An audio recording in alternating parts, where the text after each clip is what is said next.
കൃഷ്ണ കൃഷ്ണ നീ ഇവിടെ ഒളിച്ചിരിക്കുന്നെങ്കിൽ എന്നോട് പറഞ്ഞൂടെ? എടാ കയ്യിന്ന് പോയടാ. എന്ത്?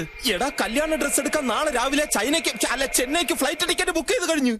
എടാ മണിയപ്പന്റെ കല്യാണ സ്യൂട്ടിന് വേണ്ടി മാത്രം 50,000 രൂപ അയാൾ മാറ്റി വെച്ചേക്കുന്നത്. എടാ ശാലുവിന്റെ ഡ്രസ്സിന് ഫാഷൻ ഡിസൈനർ എന്ന ഒരാളിനെ ഇങ്ങോട്ട് കെട്ടിയെടുക്കാൻ പോവാ, അത് തുണിക്കട സഹിതം ബാംബേന്ന്. എടാ ഈ കല്യാണം നടക്കാൻ വേണ്ടി അവ ഇത്രയും തരം താഴ്ന്ന കളി കളിക്കേണ്ട ഉദ്ദേശം എന്താ? ഇക്കണ്ട സ്വത്ത് മുഴുവൻ അടിച്ചു മാറ്റാൻ ആണല്ലോ. എങ്കിൽ അവൾ അയാളുടെ മോളല്ല എന്നുള്ള സത്യം അവനോട് പറഞ്ഞാൽ അവൻ നാണിച്ച് വാലും ചുരുട്ടി പോകില്ലേ? പോകും. പോകുന്നതിന് മുമ്പ് ഗണപതി സാറിനോട് സത്യം മുഴുവൻ തുറന്നു പറഞ്ഞാൽ അപ്പൊ കല്യാണ പന്തലിന് പോരെ ഇവിടെ 16 അടിയന്തര പന്തല് പൊങ്ങും. കല്യാണം നടക്കണം. കല്യാണം നടക്കുകയും വേണം, അവൾ അതിൽ കുടുങ്ങുകയും ചെയ്യരുത്. എന്നാൽ എനിക്കൊരു ഐഡിയ തോന്നുന്നു. സംഗതി പഴഞ്ചനാണെങ്കിലും ഫലം ഉറപ്പാ. പറ. അതായത് മണിയപ്പൻ അവളെ കെട്ടിക്കോട്ടെ. എടാ കെട്ടിയില്ലല്ലോ, പറഞ്ഞു തീരട്ടെ. ആദ്യ രാത്രിയിൽ പാല് കൊടുക്കുന്നൊരു ഏർപ്പാടുണ്ട്. എടാ കൊടുത്തില്ലല്ലോ, നീ ഒന്ന് അടങ്ങ്. എടാ പാലിൽ ഉറക്കക്കുളിയിട്ട് കലക്കി അവളെ കൊണ്ട് അവന് കൊടുപ്പിക്കുന്നു. ആവേശം മൂത്ത് അവൻ അവളെ കൊണ്ട് അത് കുടിപ്പിക്കുന്നു. സംഗതി എളുപ്പമായില്ലേ? അല്ല കുഴപ്പമാവൂല്ലേ? എന്നാ മറ്റൊരു ഐഡിയ ഒക്കെ എന്റെ അടുത്തുണ്ട്. പക്ഷെ അതിന് എനിക്ക് നിന്റെ സഹായം വേണം. അതെന്തോന്നു? ഇന്ന് രാത്രി 12 മണിക്ക് വൈകുണ്ഠത്തിലെ എല്ലാ ലൈറ്റും ഓഫ് ആവണം. ഈസി അല്ലേ? ഫീസ് ഊരിയ പോരെ. പക്ഷെ കുഴപ്പമാണ്, ഫീസ് മെയിൻ സ്വിച്ച് വീടിനകത്താണ്. മുൻവശത്തെ വാതിലിന്റെ ഡ്യൂപ്ലിക്കേറ്റ് താക്കോൽ. അപ്പൊ ഇവിടെ മനുഷ്യര് മാത്രമല്ല ഡ്യൂപ്ലിക്കേറ്റ്, എല്ലാം ഡ്യൂപ്ലിക്കേറ്റ് തന്നെയാണ്. ആട്ടെ, ഇരുട്ടത്ത് എന്താ ഏർപ്പാട്? ഒക്കെ കഴിഞ്ഞിട്ട് മനസ്സിലാക്കിയാ മതി.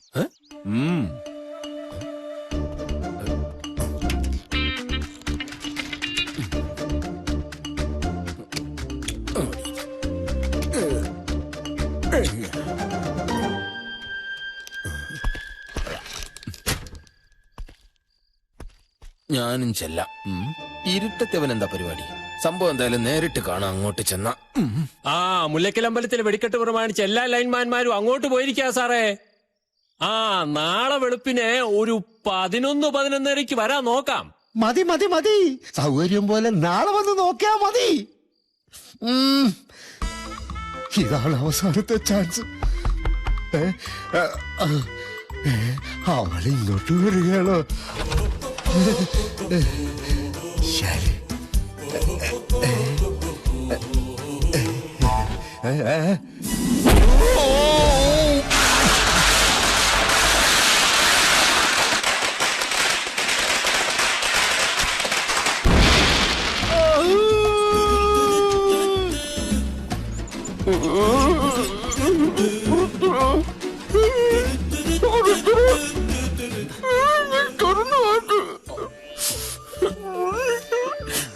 എന്നെ നീ ഇഞ്ചപ്പരുവാക്കല്ലട. ഞാൻ എന്ത് തെറ്റടാ നിന്നോട് ചെയ്തത്?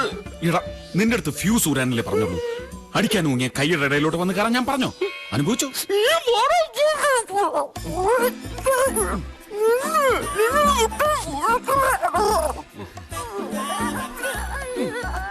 എന്താ സാറേ, എന്ത് വേണമെന്നാ ചോദിച്ചത്? പൊറോട്ട ഇറച്ചിയും വേണോന്ന്.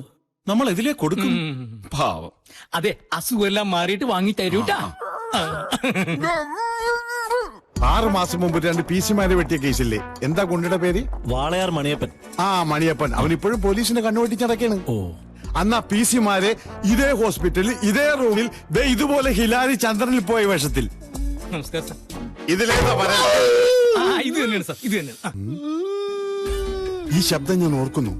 പണ്ട് വാളയാർ മണിയപ്പന്റെ അടിവയറ്റിൽ ഞാൻ മുട്ടുകാലി കയറ്റിയപ്പോൾ. കരയണ്ട, നിങ്ങളെ മണിയപ്പന്റെ കാര്യം പറഞ്ഞു. അപ്പൊ ഇതോ വരന്റെ കൂട്ടുകാരനാണ് സാർ. ഇവന്റെ ശബ്ദം എങ്ങനാ? ഇതിനേക്കാൾ കുറച്ച് മുറിഞ്ഞു പോകും. എങ്കിൽ കൂട്ടുകാരന്റെ മൊഴി ആദ്യം എടുക്കാം. അയ്യോ സാർ, രണ്ടുപേരും വളരെ അവശ നിലയിലാണ്. ഈ ഒരു അവസ്ഥയിൽ ഒരു മൊഴിയെടുപ്പ് വേണോ? എടാ, ഡെഡ് ബോഡിയുടെ മൊഴിയെടുക്കുന്നവനാണ് പുതുവാള്. വെറുതെ. നീ പോയാ രോഗിയുടെ മലോടുക്കട പോടാ. ഇവളൊരു മലേഷ്യക്കാരൻ.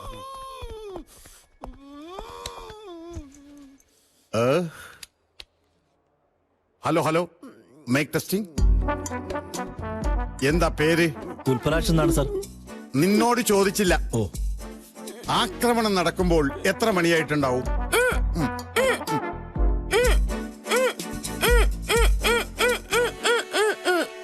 12 മണി.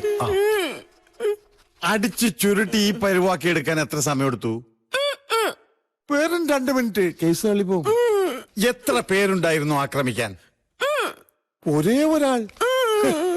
ആട്ടെ, ആളുടെ രൂപം എങ്ങനെ? കുള്ളനാണോ അല്ലെങ്കിൽ എത്ര അടി പൊക്കമുണ്ട്? 6 അടി കാണും. ഒരു 2 ഇഞ്ചും കൂടി ചേർത്തു. ആളെ കണ്ടാൽ തിരിച്ചറിയോ? സെന്റിമെന്റ്സാ. വളരെ അടുപ്പമുള്ള ആളാ. നമുക്കൊന്നും ചെയ്യാനും പറ്റില്ല. PC ഇൻവെസ്റ്റിഗേഷൻ നടക്കുമ്പോ ഇവിടെ കഴിക്കാൻ ഫ്രൂട്ട്സ് ഒന്നും വാങ്ങിയിരിപ്പില്ലേ? വെറുതെ അല്ലടാ 2 മിനിറ്റ് കൊണ്ട് നിന്റെ മോന്ത ഇതുപോലെ ആക്കിയത്. പണ്ടൊക്കെ ഞാൻ മൊഴിയെടുക്കാൻ വേണ്ടി പോകുമ്പോ എന്തോരം ഫ്രൂട്ട്സ് പെറുക്കിക്കൊണ്ട് പോണെന്ന് അറിയോ? വെറുതെ അല്ല, മൊഴിയെടുപ്പെന്ന് പറയുമ്പോ ചാടി ഇറങ്ങി പോരും. കൊല്ലി ഞാൻ ഒരു ചെറുനാരങ്ങ പോലുമില്ല. എന്താ ഇത് ഭഗവാനെ? ഏത് കണ്ണ് ചോരയില്ലാത്തവന് ഈ കൊടിഞ്ചേരി ചെയ്തത്? ഇതിലേതാ ജയരാമൻ? അത് സാർ, ഇതാണ് ജയരാമൻ, അത് ഉൽപ്പല. അതേന്ന് പറയുക.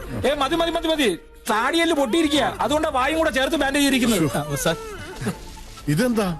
ഇത് ആളെ തിരിച്ചറിയാൻ വേണ്ടി ഇപ്പൊ ഓർഡർ ചെയ്ത് ഉണ്ടാക്കിച്ചതാ. എന്റെ കൃഷ്ണ, ഡെഡ് ബോഡിയെ വെക്കുന്ന പോലെയാണോ വെക്കണേ? ഇച്ചിരി മാറ്റിവേ.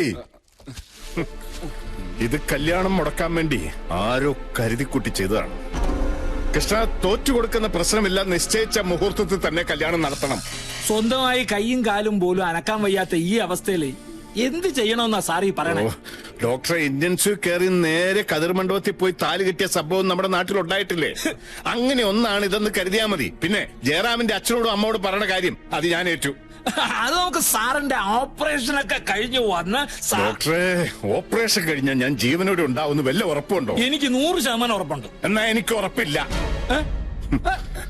ജയരാമ മോനെ, നിനക്ക് എന്തെങ്കിലും ഒന്നും മിണ്ടാമോടാ? ഈ അവസ്ഥയിൽ നിനക്ക് കല്യാണത്തിന് സമ്മതമാണെങ്കിൽ നീ വേദനിപ്പിക്കാതെ പതുക്കെ ഇങ്ങനെയൊന്ന് ആട്ടിക്ക്. കണ്ടോ, തലയാട്ടി. അതെ, വേണ്ട തലയാട്ടിയത്. അതെ, ആണോ? ജയരാമൻ സാറിനും കാണത്തില്ലേ ആഗ്രഹം സൂട്ടും കോട്ടും ഇട്ട് കതിർമണ്ഡപത്തിൽ കയറി ഇരിക്കണമെന്ന്? പിന്നെ കല്യാണം എന്നൊക്കെ പറയുന്നത് ഒരാളുടെ ജീവിതത്തിൽ ആകെ ഒരു തവണയല്ലേ ഉണ്ടാവൂ. വന്നേ, എന്റെ മുറിയിൽ പോയി വിശ്രമിക്കാം. നിർത്തിക്കേ. എന്നാ മോനെ, ദേ വീണ്ടും ആട്ടി. കണ്ടോ കണ്ടോ, അവന് സമ്മതമാണ്. ഇനി ആരെന്ത് പറഞ്ഞാലും ശരി, ഒക്ടോബർ 2-ാം തീയതി ജയരാമൻ എന്റെ മോളുടെ കഴുത്തിൽ താലി കെട്ടിയിരിക്കും. മോളെ, ഏതൊക്കെയാണ് കല്യാണ വണ്ടികൾ? അത് വരന്റെ കൂട്ടുകാരന്റെ വണ്ടിയാണ് സാർ. അവൻ അവിടെ പോയിട്ട് എന്ത് കാണിക്കാനാണ്? മര്യാദക്ക് സദ്യ കഴിക്കാൻ പോലും അവന്റെ കൈക്ക് സ്വാധീനമില്ല. ഇതാണ് സാർ വരന്റെ വണ്ടി. അപ്പൊ വരാത്ത വണ്ടി ഏത്? വണ്ടി 2 വന്നു സാറേ. വരന്റെ വണ്ടി എന്ന് പറഞ്ഞാൽ ചെറുക്കന്റെ വണ്ടി. എന്തായാലും ആശുപത്രി കിടക്കുന്ന ആംബുലൻസിൽ പോലീസ് എസ്കോർട്ടോടെ കല്യാണ മണ്ഡപത്തിൽ പോയി കല്യാണം കഴിക്കാൻ യോഗം കിട്ടിയ ഈ ലോകത്തിലെ ഏറ്റവും വലിയ VIP ആണ് ജയരാമൻ. രാവിലെ വരനെ കയറ്റുന്നതിന് മുമ്പ് 2 വണ്ടി ചെക്ക് ചെയ്യും. അതെന്തിനാ സാർ? വല്ല ബോംബുണ്ടെങ്കിൽ എന്താടാ പേടിപ്പിക്കണ?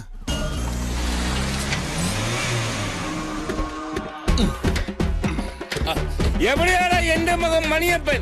എടാ, ഭാര്യയും മക്കളും അവനെ ആരാടാ വശീകരിച്ച് 2-ാം കല്യാണത്തിന് കൊണ്ടുവന്നിരിക്കുന്നേ? എന്റെ അപ്പ നമ്മൾ ഈ കല്യാണം നടത്തി കൊടുക്കാല്ലേ ഇവിടെ വന്ന്? എന്റെ പൊന്നപ്പ, മണിയപ്പൻ ചേട്ടൻ ഇവിടെ വേറെ പേരിലാണ് കളിക്കുന്നത്. ചുമ്മാ കള്ളി വെളിച്ചത്താക്കല്ലേട്ടാ. അത് മേടിച്ചടാ. 2 അടിച്ചു കഴിഞ്ഞാൽ അപ്പൊ മൊത്തം തലതിരുവാ. നിസാര പാർട്ടിക്കാരിലെ പെണ്ണിന്റെ ആൾക്കാര് അമേരിക്കക്കാരാ. പെണ്ണിന്റെ ഒറ്റ നിർബന്ധക്കാരോട് പ്ലാസ്റ്റിയുടെ നിലയെ പോലും അവളുടെ ഒപ്പം കല്യാണത്തിന് സമ്മതിച്ചത്. ഇതൊന്നും നടന്നു കിട്ടിയ അപ്പനും മക്കൾക്കും കൂടെ അമേരിക്ക പോയി പൂന്ത് വിളയാടാപ്പ. പെണ്ണിന്റെ അപ്പനോട്ടൊരു പണി കൊടുത്താലോ? നശിപ്പിച്ച് ഇവിടെ കിടന്ന് ബഹളം ഉണ്ടാക്കി കല്യാണം മുടക്കരുത്. താലി കെട്ടി രജിസ്റ്ററിൽ ഒപ്പുവെച്ച് കഴിഞ്ഞാൽ അപ്പ കാണിക്കാൻ നമ്മുടെ തനി സ്വഭാവം. അതെ. ഓ എന്റെ ദൈവമേ, എന്റെ കാലിത്തൊട്ട് അനുഗ്രഹമാകാതെ എങ്ങനെയാണ് അവൻ താലി കെട്ടാൻ വന്നിരിക്കുന്നത്? അപ്പൻ അവനെ ഒന്ന് അനുഗ്രഹിക്കണം, അത്രയല്ലേ ഉള്ളൂ. ഇങ്ങോട്ട് വന്നേപ്പാ. ഇതിൽ ഏതായിരിക്കും പെണ്ണ്? എന്തൊരു ഐശ്വര്യ റോയി. കണ്ണു വെക്കല്ലേ അപ്പ. ചേട്ടത് പൊക്കോ, ചേട്ടത് പൊക്കോ. വിശദമായിട്ട് പിന്നെ പരിചയപ്പെടാം. അതെ, കെട്ടിയൊന്ന് വീട്ടിൽ കൊണ്ടുവന്നോട്ടെ, ഞാൻ കളിയാക്കി കൊല്ലും.